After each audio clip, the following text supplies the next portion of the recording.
Hello there, welcome back to another show. This is the last of the week, and it's a double bill of What the Hell Is This?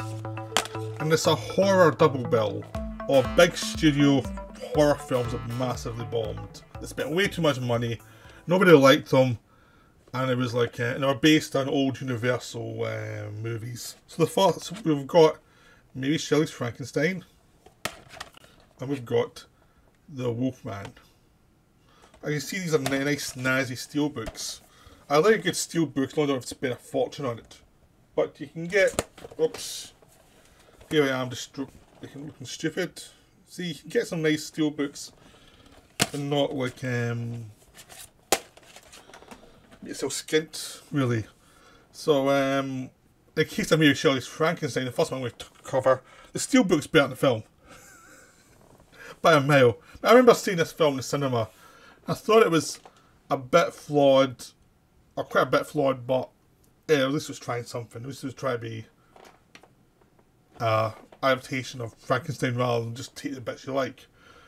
Watching it again years and years later, I mean, it's almost been 30 years since this film was made. Oh boy, it sucks. It's bad. It's really bad. It has not aged well at all. It's miscast horribly. It's misconceived horribly. It's pumped up to extremes, and it never has a chance to slow down and do anything. It does not have any patience. It doesn't follow through anything. But the main problem, the ultimate problem, is the miscasting. That and basically the idea is they said we're going to be faithful to the original book, rather than so they weren't. So they try to follow the plot more, because that's what they were doing in the 90s with Coppola. Tried that with Dracula, even though he had a whole love story. And this one, they basically do the book, but they do it really fast, and you never have... The thing with the adaptations of like Universal or Hammer is they cut out bits of the book. They cut out loads of the book and took this general situation and then did their own thing with it. Because the book was too long to do a full adaptation of, so they took the bits that really appealed to them, that really spoke to them, and did that, and did the mood, and did the situation, basically. Took the situation and did their own thing with it. And that was much more successful. So they weren't having to be too loyal to the book, because that's the wrong way to do an adaptation. You have to take what's strong and what's transferable to the screen, rather than just say we're going to do the whole story. Because Frankenstein, to do the whole story of Frankenstein, you need like 4 or 5 hours to do it justice. You just do. It's a long book, and you need certain sections for it to actually get your teeth into what's going on. This thing is just this melodrama with things happening all the time, and you never have a chance to catch your breath. You never have a chance to actually get the characters down. And it doesn't help it's so miscast. I mean, Kenneth Branagh directs it, but he also cast himself as Frankenstein. He's awful in this film. It's one of those things, is like, you can't tell a director to fire himself as lead actor. But someone should have said to him, it's like, you don't work as this character. He's too old to start with. He generally feels too old. They try and make him look younger, but he is too old for this part. He does not have the youthful exuberance you need to say this guy is tortured, this will push him too far. You don't have that crazy that you need for Frankenstein. You don't have the crazy kind of feel of someone who doesn't listen to people and will take that step too far. I mean, if you look at him versus someone like James McAvoy, who did it recently, McAvoy's so much better as Frankenstein because he had that crazy thing going. Branagh doesn't have that. He yells a lot, there's a lot of exuberance, the camera always goes everywhere. But that doesn't suggest madness, or the kind of madness that would do what he does. It would suggest like someone who's very clingy. And that's the problem, is this guy just feels clingy to having lost his mother when he does all these things. It's like, but I don't see from A to B why that gets you to this. And the performance, it's not there. And it's the worst thing with this is they cast Tom Hulce as his best friend, who's in the film, who would be Tom Hulce would be a much better Frankenstein, because he's got that crazy. And then they've got him playing the normal character, and he's making jokes all the way through the film. It's like, you should be Frankenstein. It's so obvious that he played Amadeus. And Amadeus. He played that crazy, weird guy. He can do that easily. He can just turn that on straight away and do it. He's great at that kind of character. They don't cast him because he's not a big enough name. They cast Branagh, who's just like you don't have that drive. And even worse is De Niro as a Frankenstein monster. He's terrible. This is one of those early De Niro phone-in performances that you were going to get throughout the second half of his career, whereas basically it's obviously he looked at Brando's career and thought, I can do worse than that. I can make you actually fall asleep watching all these films. At least Brando, when he made bad films, he made watchably awful bad films. I think De Niro was like, I can do worse. I can actually put everyone to sleep for 20 years in a career. This was the start of that. Because he doesn't have a clue how to play the character. He doesn't have any insight to the character. No, neither do the writers. The character's put together, and there's a really good idea that's said to they mention every so often and completely forget. Which is the idea the flesh has created memories for him that he can't quite place together. But it's thrown away. They have the idea that the monster kills the guy. The body of the monster kills the person who gives it the brain. The brain of the monster is this professor played by John Cleese. They don't bring back the character Cleese's soul through this, nor do they suggest it, nor do they play around the idea that the body and the brain were basically joined in death even before this happened. None of that stuff could have been really cool. Thrown away. It's not mentioned. Instead, they have to get to the next melodramatic thing. And that's the film all the way through. It's like there are lots of stuff that someone come up with. It feels like it's been drafted through a bunch of writers, or there's one or two writers and lots of ideas, and then they just chucked everything in there but didn't develop anything. It just feels that way. But there's no new one. Nothing gets brought back. It's not like a Cronenberg film where someone's set up and slowly developed through time. Instead, it's like, no, we have to set this person up to die. We have to do this melodramatic thing. So as soon as anything happens, you're ready waiting for it to go jump on to the next bit.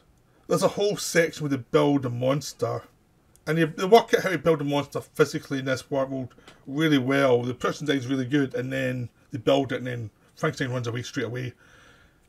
And it's like, well, I never saw the motivation for him to build a monster, and I don't get the motivation there for him to run away from the monster. It feels like you're doing it because that's the story, but you haven't worked it out, like, at all.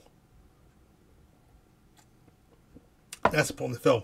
Nothing's worked out. Everything's just thrown at the screen. It's like, take this, take that, take that. And it happens for 2 hours, and I gotta be honest, I was struggling to get to the end of this film. I really was. I was really thinking about turning it off and just dumping the video because it was painfully bad. I mean, everyone else is trying their best. Ian Holmes is the father of Frankenstein. Helen Bonham Carter is the love interest.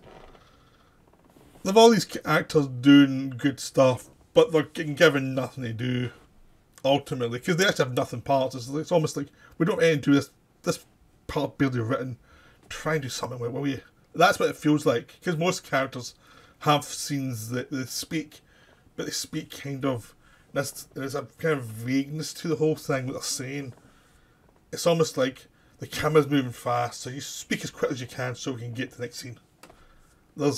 No one seems to be digging too deep, or working out why people are saying things, and that's just come through the whole film.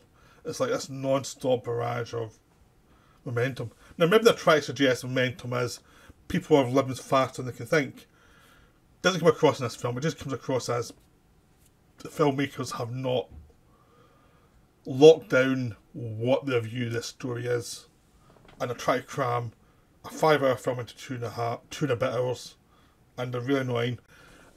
They even mess up the thing with the monster in the barn and the blind man. They even mess that up. How do you mess that up? They manage. You know, De Niro is a blank in this film. You feel nothing for this monster at all. You're meant to, but he's just nothing's there. It's just nothing. Because he changes every so often. He starts off, you feel sympathy because he's been, basically, people are terrified of his look. But even then, it's like, it's not directed in a way that is specific in any way that you can actually really feel for the monster. It's just like, I'm supposed to feel for the monster here. And these people have been awful to him, but I don't get a sense of who it is.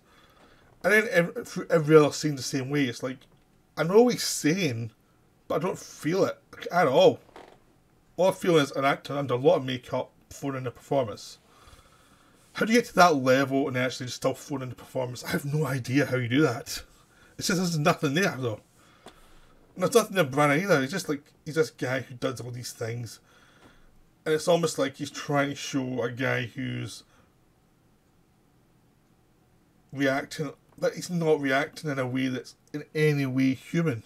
Or in any way understandable from where he was at the beginning, or where he's actually going through the film. It's just like, I'll yell a lot and it'll be melodramatic, but you never have a sense of continuity of a character who actually would go from A to B to C. Because it's not in the writing, it's definitely not in the playing. They've miscast it. This should have been basically on TV, where they could have hired the proper actors and did it right over, like, based over like 4 hours. That's what it should have been. But they made a film and they just butched it all. And they should have cut half the film out and just focused the bits that interested them. Because you can get the feeling that Branagh was more interested in young Frankenstein learning how to become the monster. But that's rushed through. And because he's too old to play that part, everything he says, how he's acting as if he's a younger man, just comes across as bad acting rather than actually a character. The whole film, the whole film's so theatrical. It's the most painfully theatrical film you'll ever see. It's like, this is what you don't do in a film. Do not do anything like this. It's like, because Branagh was usually quite good at not doing that in his films, earlier films. Where there'd be a bit of theatricality, but he knew film is something you have to pull back a little bit. This one, it's like he's forgotten that entirely. And it's like, it's just melodrama after melodrama. And it's like, where is the human touch like, at all? You're not in a theatre yelling to the back. So this is just like a disaster. This is like how you do not do this kind of film. But luckily we have the Wolfman, which is a different type of disaster. The Wolfman, as well as having a really nice cover, was a butchered production. But we end up with an enjoyable film. It's a Wolfman film. They're taking it from Wolfman. Benicio del Toro, who plays the Wolfman, was a big Wolfman fan. That's why he wanted to do it. Originally the director who left the project pretty late, and Joe Johnston came in to direct it. Joe Johnston is a very solid director. He made like Rocketeer, which is terrific. He made Honey, I Shrunk the Kids. He's made Jumanji, the first Jumanji, Jurassic Park 3. He's a solid pair of hands for a mainstream Hollywood film. He knows how to do it and make it look good and work well. He's a craftsman of the Hollywood style, you know. Some films are better than others, but they tend to have a kind of craftsmanship to them, which this film does have, even though he's brought in late and he has to deal with it. The one flaw he's got that helped this film was he was the cutting edge of CGI, and he relied on CGI. And the trouble is with horror, CGI doesn't work. So during any transformation scene in the werewolf, it looks technically impressive, but it's a bit weightless. You don't feel any fear the way that an old-fashioned like monster makeup would actually develop something in you, because you see someone going through something's going through it. When you look at someone like The Thing, even though the effects have dated, you still see the physicality of them all, and they look wonderful. In this film, they were planning to do that, and it was scrapped at the last minute, and they did CGI instead, and it just kills the transformation scenes. So basically the big selling point of the film is already tainted by using CGI. That's the biggest flaw in the film. The other lesser flaw is the script does feel it's been through a lot of pair of hands, and it's changed views plenty of times, so it doesn't have the momentum of something that's been well worked out. It feels like it has been rewritten a lot. The extended version is better, even though there was a scene where Emily Blunt as the love interest goes to see Del Toro in the theatre, and then later on is mentioned she sent him a letter which doesn't match up. But you can forgive that because the actual theatrical version gives it a bit more, has a bit more rushed, and the extended version gives it more breathing room. So everything's more understandable and everything's just a bit deeper. But this is still a very enjoyable film, despite the flaws I've given you. This is an enjoyable film. This is a throwback film. It's not perfect in any way, but the extended version, like, the big thing is Del Toro looks a lot better in the extended version. In the theatrical version, because it's rushed, a lot of this, because he's doing an underplayed performance, a lot of the little linkages were gone that made him human. In the extended version, he's a much more human character because that stuff's there again. So you get from A to B to C to D, you understand where he's coming from. In the theatrical, it's a bit rushed, and he sometimes because it's really pretty brutal in ways he really was in the longer version. They should have released the longer version. It's not that long a film, you know. It would have made no difference because no one wanted to see this film anyway. But what's really good about the film is the filmmakers like this kind of film. It's obvious in the way it's shot, that the way they've set up all the moves, the camera with the fog in the background, and you know, that old school kind of British filmmaking. There's a real appreciation for that kind of style of movie. So you know, all the actors know what movie they're in. I mean, Del Toro knows what movie he's in because he loves these kind of movies. Anthony Hopkins plays his father. Obviously, they don't look alike in any way, but the idea is his mother was from South America, or a country that's of Latin descent. So they have a good sparring thing because Hopkins plays the father as pretty dark, which works because sometimes Hopkins can phone it in, but in this one he seems to be having fun and it's enjoyable because he's getting to play someone who's not very nice. Emily Blunt plays the love interest, and she comes across as smart and try to figure it out, even though she's been kept in the dark. But she doesn't overdo anything, so it's just someone who's figuring this out the way you would be in this situation. They set up the local superstitions nicely. They have a good respect for the old cliches we all have seen, like the gypsy camp. They love having gore. There's so much gore in this film. There's people getting bits ripped off from all over the place. It's this stuff you couldn't do when it was Lon Chaney Jr. because the censorship and even effects couldn't do that. Now it's like, no, this is a wolf. He rips people in half. This is an animal that has to die. And there's a reason why everyone's superstitious. That they get that down perfectly. There's an early attack in a gypsy camp that's just wonderful.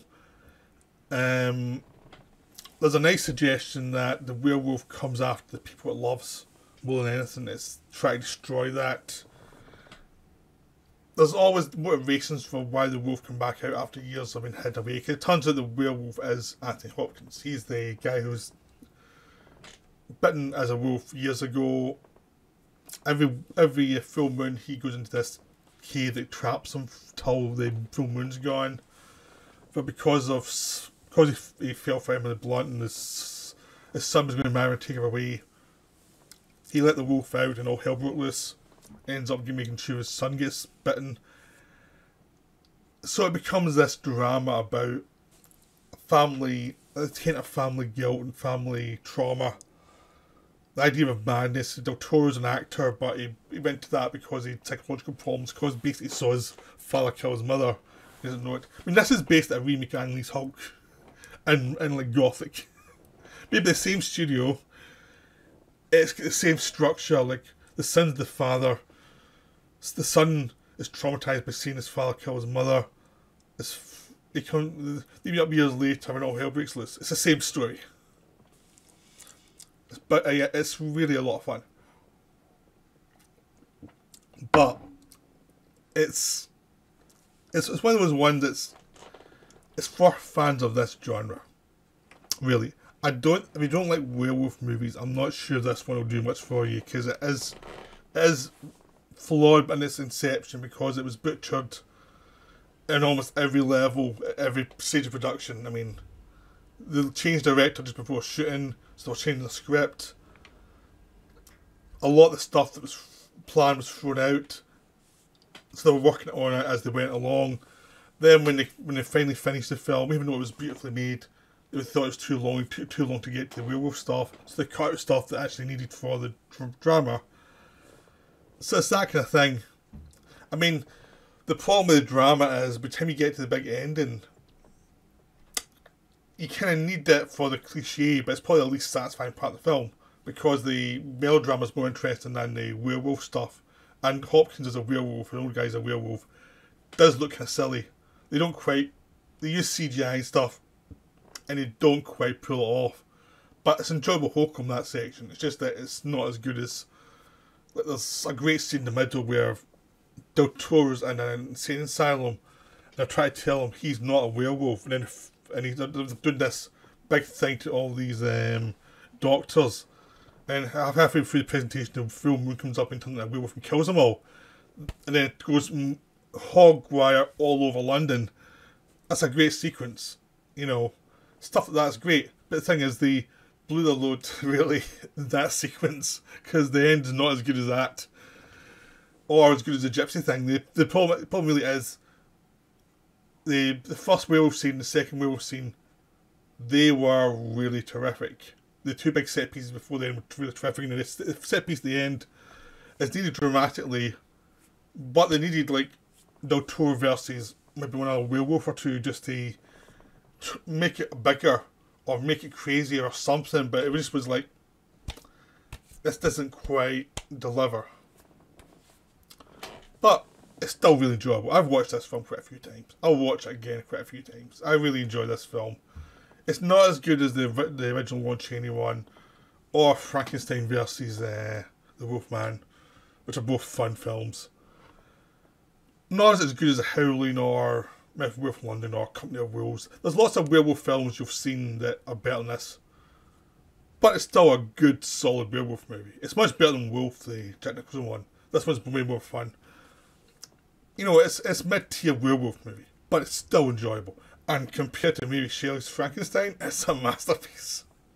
Because it knows what it is. That's why I want to do both these films together, because there's one who doesn't understand anything about what it's making. Another one where, yeah, everything went wrong in the production, but the people still understood what the film they were making. I mean, Joe Johnston later on said he probably shouldn't have made the film. He made it because he needed the money. So it wasn't when it was dear to his heart. But the thing is, he still had the craftsmanship involved to actually make it work, to make it a good werewolf movie. You know, it still works. So that's the thing, is like, the Wolfman remake has craftsmanship. It is very enjoyable despite its flaws. So I'd definitely say give it a go if you haven't seen it. If you have seen it, it's worth a rewatch. It's really enjoyable. It's wholesome, but it's really enjoyable. So I hope you enjoyed this. What the hell is this? I'll be back with more videos next week, but that's me for now. Bye.